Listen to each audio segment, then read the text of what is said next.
Day one of the Munich Security Conference is well underway, and we've already heard some big breaking news coming from Bayerische Hof. We heard two big speeches, one from the European Commission President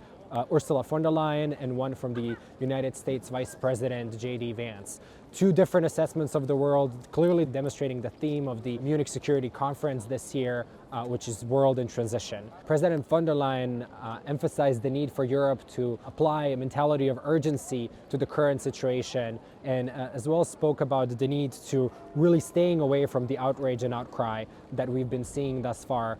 to some of the news that was coming from both Washington but also the Trump administration officials over the last few days. She's called for stronger Europe, and Europe that's prepared for the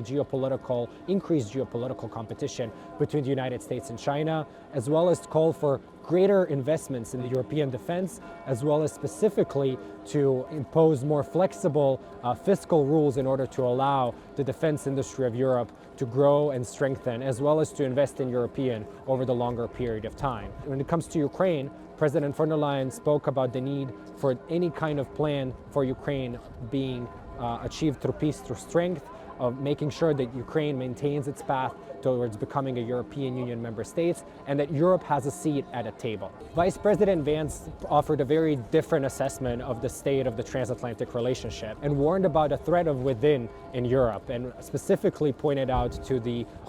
question of the state of the free speech and the state of democracy more broadly across Europe. He pointed out to specific examples within European Union member states, but also within Europe more broadly, about what are some of the challenges that the Trump administration officials see to the question of the freedom of speech, as well as the overall state of the European democracy. He called for Europe to focus on one of the key security threats as migration and migratory pressures, and presented a different assessment of the security landscape facing the transatlantic partners. We saw two different assessments of key challenges facing Europe and the transatlantic area,